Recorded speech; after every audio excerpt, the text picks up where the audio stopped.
θέλω λοιπόν να σας ευχαριστήσω θερμά που είσαστε μαζί μας σήμερα σε μια ιδιαίτερη ημέρα για το Δήμο της Αθήνας, στην παρουσίαση του Γραφείου Συνεδρίων Αθηνών, του φορέα που φέρνει μια επαναστατική αλλαγή που ήταν έτοιμά σας σε όλα όσα γνωρίζουμε μέχρι σήμερα στον τουρισμό της πόλης μας και αποδεικνύει έμπρακτα την επιτυχία που μπορεί να έχει η σύμπραξη του δημόσιου με τον ιδιωτικό τομέα.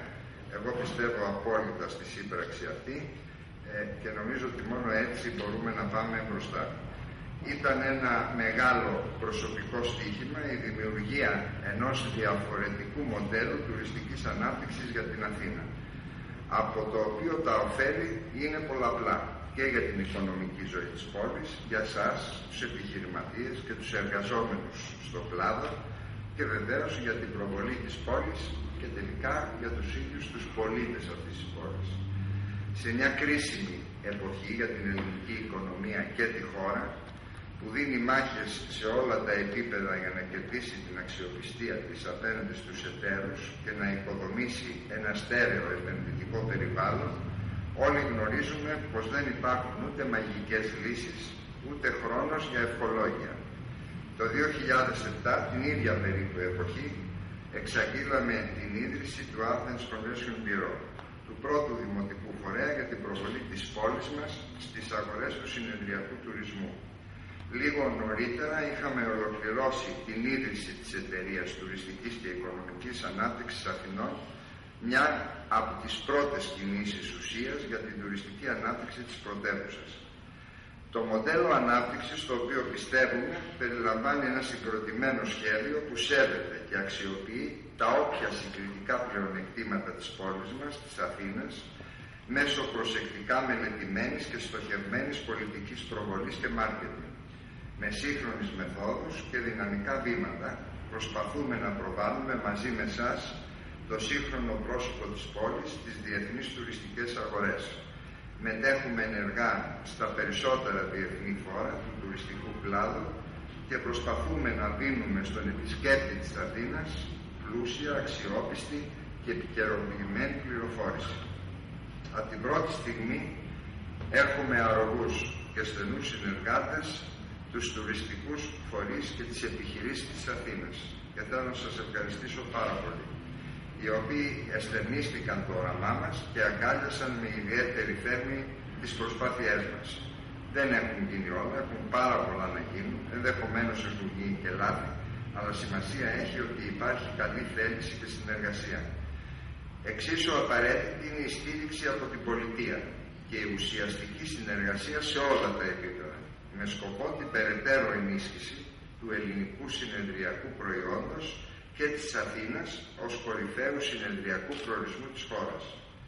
Με αφορμή τη σημερινή μας λοιπόν συνάντηση, θα ήθελα να αναφερθώ ειδικά στον τομέα των συνεδρίων και του επιχειρηματικού τουρισμού, ο οποίος δίνει σημαντικά ωφέλη καθώς αφορά επισκέπτες με υψηλά ποιοτικά χαρακτηριστικά, μεγαλύτερη οικονομική επιφάνεια και αυξημένες δυνατότητες επιρροής στον επαγγελματικό και τον κοινωνικό τους κύκλο. Αυτοί οι επισκέπτες δεν αποτελούν μόνο σημαντική πηγή εσόδων, αλλά είναι και πρεσβευτές και δική σας και της χώρας μας, αλλά και της πόλης μας στο εξωτερικό. Τελειώνοντας, τα αποτελέσματα της τουριστικής πολιτικής του Δήμου μέσω της εταιρείας μας και του Γραφείου Συνεδρίου Αθηνών σε λιγότερο από 2 χρόνια είναι εντυπωσιακά. Είναι ενδεικτικό ότι στην παγκόσμια κατάταξη της Διεθνούς Ένωσης Συνεδρίων, το ξέρετε καλύτερα από μένα αυτό εσείς, η Αθήνα κέρδισε πέρσι 10 θέσεις και ανέβηκε στην 15η θέση, καταγράφοντας μία από τις θεαματικότερες μεταβολές μεταξύ όλων των συνεδριακών προορισμών τη συγκεκριμένη χρονιά. Και επίσης είναι πολύ σημαντικό ότι η Αθήνα συγκεντρώνει περίπου το 50% της πανελλαδικής συνεδριακής δραστηριότητας. Θα ήθελα να τονίσω κλείνοντας το γεγονός ότι ο Δήμος Αθηναίων αναπτύσσει σημαντικό έργο για την καθιέρωση της Αθήνας ως ενός εκ των κορυφαίων συνεδριακών προορισμών σε παγκόσμιο επίπεδο. Θεωρεί τον ιδιωτικό τομέα ως φυσικό του σύμμαχο σε αυτή την προσπάθεια και καλεί όλους τους πολίτες, τους συμπολίτες μας, επιχειρηματίες και τους φορείς να στηρίξουν την τουριστική ανάπτυξη της πόλης. Να δώσουμε όλοι μαζί το καλύτερο εαυτό μας για την Αθήνα. Και θα ήθελα να σας πω και μια άλλη επιτυχία, βεβαίως θα την παρουσιάσουμε γύρω στις 9 Δεκεμβρίου. Δεν είναι τυχαίο ότι η Αθήνα είναι επίσημη προσκεκλημένη μέσα στα πλαίσια του C40 που έχουμε γίνει πλέον τακτικό μέλος στο Παγκόσμιο Συνέδριο της Κοπενχάγης για την κλιματική αλλαγή και το περιβάλλον. Δεν κάνουν, ξέρετε, ξένοι φιλανθρωπικού τύπου κινήσεις, ούτε είναι ιδιαίτερα ευγενείς σε τέτοιου είδους θέματα. Πρώτα σε περνάνε από αυστηρή κρυσάρα, βλέποντας την διάθεσή σου, τα πρώτα σου βήματα και τα πρώτα σου αποτελέσματα. Το λέω αυτό για να μην νομίσει κανείς ότι ισχυρίζουμε ότι η Αθήνα ξαφνικά έγινε οικολογική πόλη.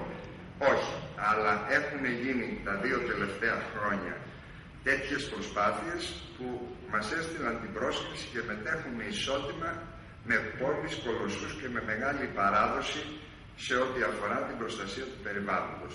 Και νομίζω ότι μετά τις γιορτές θα είμαστε έτοιμοι.